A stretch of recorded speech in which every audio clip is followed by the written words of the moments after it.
l'habitude à quelque chose. Ben non. Vienne. J'ai pas entendu. Merci. Bonjour à toutes, bonjour à tous. Tout d'abord, je tiens à remercier la municipalité de Lagacilly de nous accueillir sur ce magnifique site d'Artémisia pour cette 4e édition de Lagacillienne. Aujourd'hui, c'est un jour particulier. Nous avons une pensée pour tous ceux qui nous ont quittés, pour tous ceux qui se battent contre ce terrible fléau, le cancer. Mais nous ne devons pas baisser les bras. Nous devons lutter tous ensemble pour vaincre le cancer. Et c'est pour cela que vous êtes aussi nombreux ce matin pour cette marche solidaire et cet après-midi pour la balade motard. Votre participation, c'est votre générosité à travers vos dons qui permettront de faire avancer la recherche. Il y a de nombreuses avancées, mais ce n'est pas suffisant. Le cancer reste encore la première cause de mortalité dans notre pays. 150 000 décès par an. Notre mobilisation est primordiale. Et je tiens à remercier les différents partenaires et sponsors qui sont auprès de nous. Sans eux, nous ne pourrions pas mener à bien cette manifestation. Merci à tous les bénévoles du comité des fêtes, les diverses associations qui nous ont rejoints, les coureurs de l'AF, qui assurent la sécurité du parcours marche, des motards qui organisent la balade à travers le département. Merci aussi à l'USG Football, qui nous a rejoints cette année. Pour les amateurs de football, la Gacillienne donnera le coup d'envoi de la dernière journée de championnat au stade à 15h30. Merci à l'ensemble des équipes qui sont dans la salle d'Artémisia, où vous pourrez échanger sur le bien-être et l'accompagnement. Merci à l'amicale des sapeurs-pompiers de nous soutenir. Merci au club des aînés. Merci à Lisanne, notre marraine pour la 2e année qui fait le déplacement du Finistère. Merci à Rachel qui est là pour l'échauffement tout à l'heure. Merci à monsieur le député et à madame la conseillère départementale d'être à nos côtés ce matin. Je leur donnerai la parole tout à l'heure. Je vous dirai seulement, soyez prudents sur le circuit et respectez bien le code de la route, car la circulation n'est pas totalement fermée partout dans la ville. J'espère avoir oublié personne. Je vais donner la parole aussi à Tatiana. Tatiana qui nous a rejoint cette année, qui a été confrontée à la maladie et qui va dire un petit mot. Je vais vous souhaiter une bonne Gacillienne à tous et une bonne journée.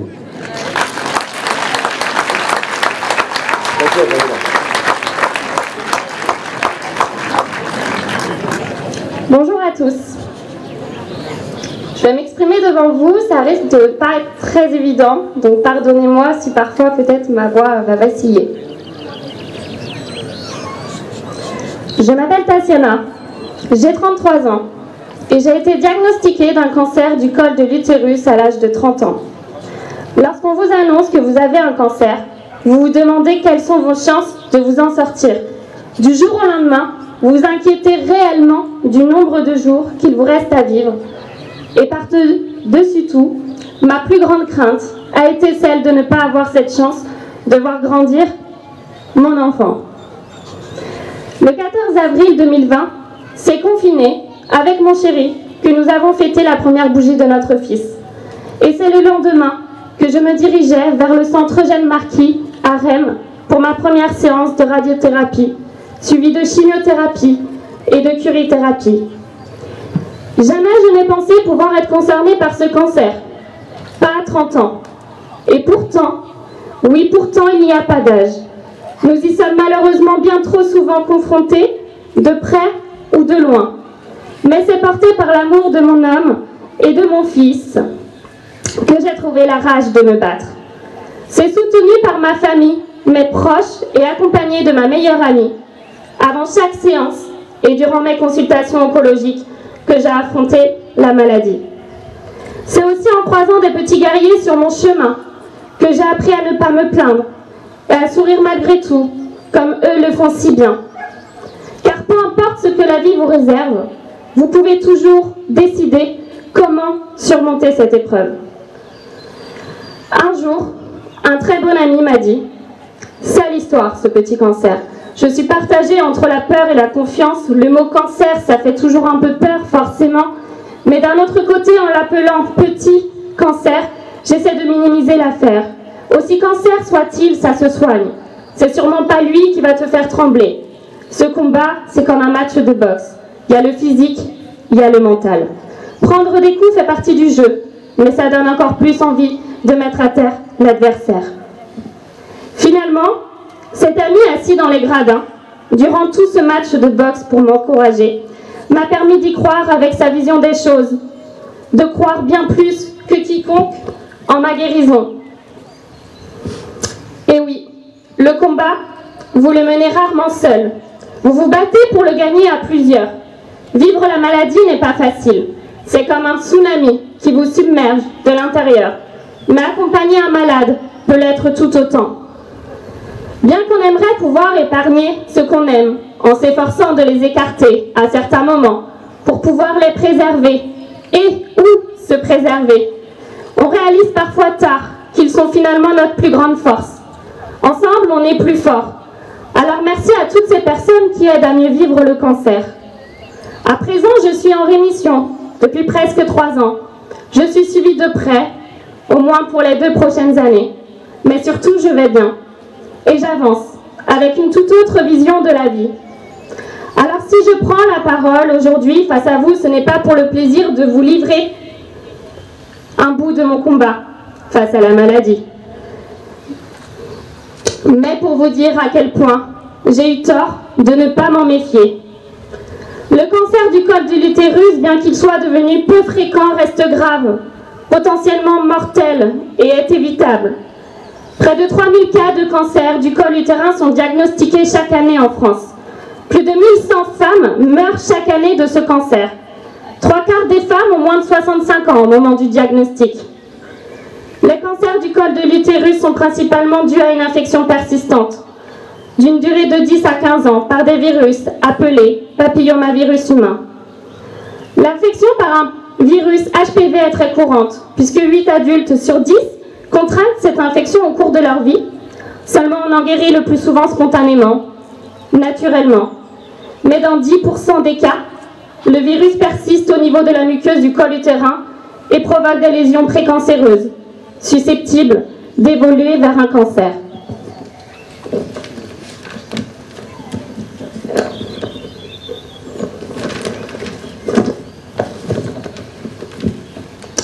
Ce cancer peut être évité grâce à la vaccination chez les jeunes, filles comme garçons, et également grâce à un dépistage par le biais d'un frottis, d'un test HPV. Ces examens peuvent vous permettre de prévenir la maladie, de la diagnostiquer le plus tôt possible, de détecter d'éventuelles lésions précancéreuses, de les traiter et ainsi d'éviter l'apparition du cancer, ou bien de le freiner et stopper sa progression. Trop de personnes sont touchées par le cancer, quel qu'il soit, et pourtant le cancer du col de l'utérus, tout comme par exemple les cancers de la prostate, du sein, du colorectum et du poumon, qui sont les cancers les plus fréquents en France, pour la majorité d'entre eux peuvent être détectés de plus en plus tôt et faire l'objet de traitements, donnant aux patients de meilleures chances d'en guérir avec moins de séquelles. Le message que je souhaite vous faire passer, c'est n'ayez pas peur de consulter, n'ayez pas peur d'être diagnostiqué. Je vous le dis car j'ai fait cette erreur. Je n'ai pas senti l'importance d'avoir un suivi régulier, de passer ne serait-ce qu'une fois un examen auprès d'un médecin généraliste ou d'une gynécologue avant ma grossesse, simplement par pudeur, comme si moi, j'étais trop jeune pour en avoir un, comme si moi, j'étais intouchable, et comme si le simple fait de me sentir en bonne santé signifiait que j'étais en bonne santé. Non, le cancer n'arrive pas qu'aux autres, et moi je n'ai rien fait pour l'éviter, ni même le prévenir. Bien qu'il y ait des batailles qu'on ne souhaiterait ne pas avoir à affronter dans la vie, certaines nous rendent plus fortes, et nous recentrent sur l'essentiel. Elles nous font vivre plus fort, aimer plus fort, oser plus, et nous obligent enfin à faire de notre propre famille notre principale priorité. Depuis ma rémission, je n'ai jamais autant couru et participé à des manifestations comme celle-ci. En m'investissant pour la Gacillienne, je réalise que la plupart des personnes qui sont ou ont été confrontées de près ou de loin par un cancer sont bien trop souvent la raison qui les ont poussées à agir, à prévenir pour faire évoluer les consciences, à partager son expérience en tant que malade ou accompagnant sur l'avant, pendant et après le cancer. Mais n'attendons pas que ça nous arrive pour agir. Alors voilà, vous comprendrez ma volonté de témoigner aujourd'hui face à vous, celle de sensibiliser et prévenir, celle de vous inciter à prendre soin de vous et des vôtres, celle de vous en parler pour que vous-même puissiez en parler, celle de vous rappeler ô combien la vie est si précieuse malgré les tempêtes. Je remercie Karine et Patrice, qui sont là à côté de moi, de m'avoir proposé de témoigner, même si j'ai beaucoup hésité. Et je remercie la Gacillienne d'exister, d'œuvrer pour aider la recherche et soutenir la lutte contre tous les cancers. Merci aux bénévoles, merci à vous tous d'être là, de vous mobiliser dans la bonne humeur, bien que pour le coup, j'ai peut-être un peu plombé l'ambiance. Aujourd'hui, on pense bien sûr très fort à tous ceux qui ont rejoint les étoiles, ceux qui se battent aujourd'hui, actuellement, ceux qui s'en sont sortis, mais aussi à tous les chercheurs, les soignants, les aidants, les associations et collectivités qui manifestent pour permettre de faire reculer le cancer, mieux vivre avec. Enfin, merci à ceux qui vivent la maladie à nos côtés, car sans eux, qu'ils soient gagnants ou perdants, le combat ne serait pas le même. J'espère que vous aurez compris le message que j'ai voulu porter aujourd'hui face à vous. Si seulement mon histoire peut servir ou aider à sauver une personne, j'aurai une réelle excuse de l'avoir vécu, mais surtout j'aurai d'autant plus gagné face au cancer. Merci de m'avoir écouté et surtout profitez pleinement et dans la bonne humeur de cette magnifique journée en faveur de la lutte contre tous les cancers. Bravo, Père. Bravo, merci. Très émouvant. Bravo. Je vais donner la parole maintenant à monsieur le député ou à madame la conseillère. C'est toujours difficile de parler après un témoignage aussi fort et aussi poignant. Tatiana, vous montrez là que déjà vous êtes vivante. Et rien que ça, déjà, c'est énorme. Hein, et c'est important pour nous. Et merci infiniment pour ce témoignage. On avait un témoignage déjà très poignant l'année dernière. Et votre discours, il est magnifique, il est superbe, il est plein de vie, il est plein d'amour aussi. Je salue votre famille qui vous a accompagné dans ce combat. Vous avez raison. Il y a tous ceux qui sont à vos côtés aussi, qui donnent du sens à nos vies, mais aussi qui donnent du sens au combat. Et c'est l'humanité que nous sommes les uns et les autres qui faisons que la vie aussi a du sens et qu'on œuvre chacun là où il est pour avancer. Moi, je soulignerai comme vous un grand merci pour tous les bénévoles, à Patrice et à Karine, d'avoir lancé cette magnifique Gacillienne qui, année après année, nous réunit, et cette année avec une très belle casquette, je trouve, en plus, qui permet de se distinguer, qui permet de se mettre tous ensemble pour lutter contre ce fléau, mais qui, heureusement, permet à beaucoup quand même de s'en sortir. Bravo à vous pour vos mots de prévention. Vous l'avez dit, nous avons tous beaucoup de pudeur et nous avons du mal souvent à nous faire dépister. Donc bravo pour ce témoignage qui nous y incite. Merci encore et bonne marche à tous et à toutes.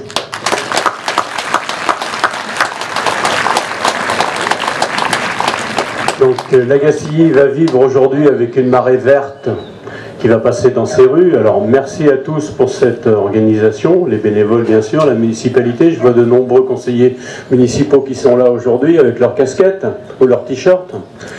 Et puis votre témoignage rappelle que c'est un combat qui est à la fois collectif.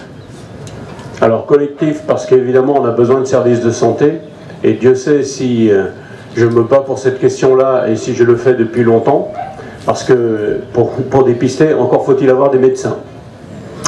Donc ce combat collectif, il est au niveau national bien sûr, Il est aussi au niveau des personnes qui sont entourées par les gens qui les aiment. Et c'est là où on voit le fait que vous soyez là ce matin montre bien que ce combat, il est collectif aussi localement, il est collectif avec les gens qui vous entourent.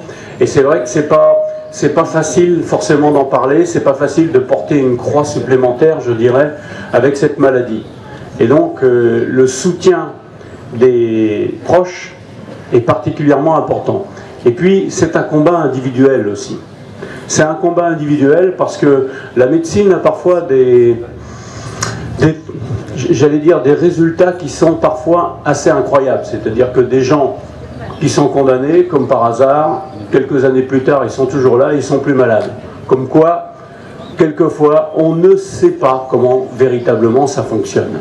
Ce qui veut dire que votre mental, le fait de vouloir vaincre cette maladie, le fait aussi de continuer à vivre, c'est particulièrement important. C'est ce qui permet à un certain nombre de dépasser cette maladie et ensuite d'aider les autres tout simplement à ce qu'ils puissent avoir les bons réflexes pour ne pas être impactés par cette maladie. Merci à tous pour votre engagement, parce que finalement le simple fait d'être là montre bien que nous faisons cohésion et que nous faisons société. Et ça, c'est particulièrement important. Merci à tous.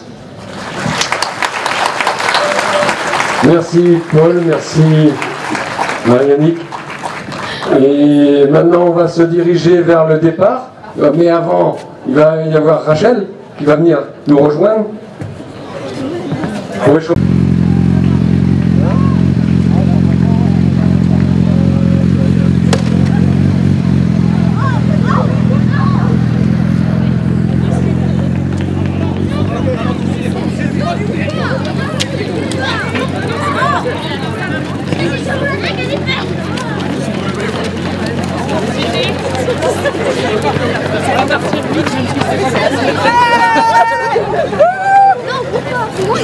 Il marche là devant tout ça.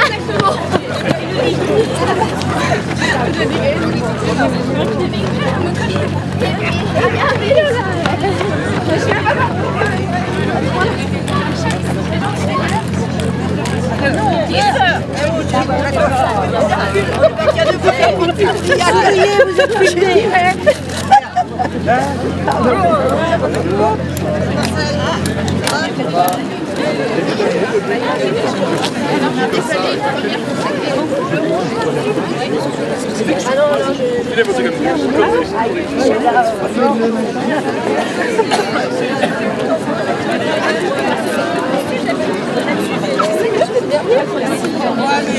Ouais, Jérôme, vous êtes dessus aussi.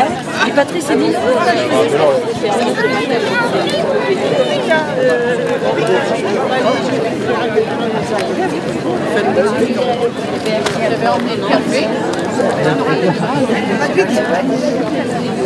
Ouais, je sais.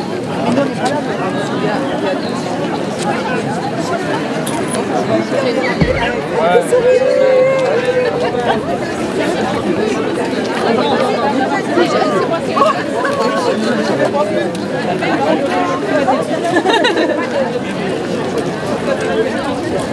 Olivier!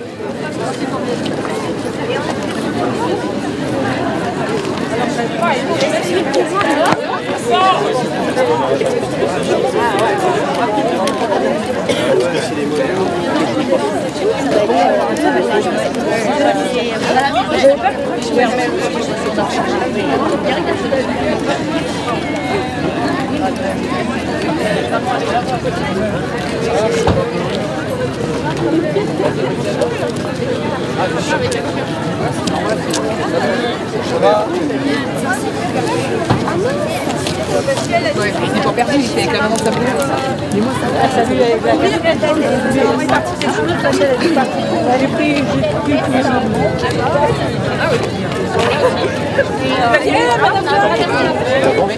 j'ai qu'elle allait partir en fait. Je lui ai dit ça.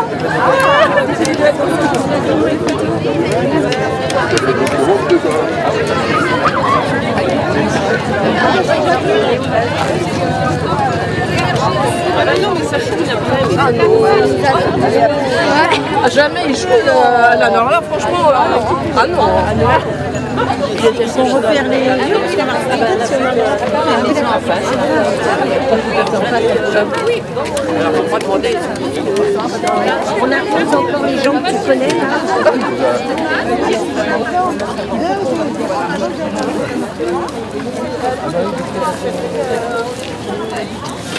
Il est pas lourd. Bon, allez, c'est parti. T'as du poids quand même. Ma baisse, c'est tout, ma bouteille d'eau et ma c'est un golden, ça, non? Ah.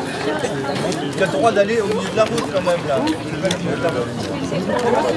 Attends, tu prends les raccourcis.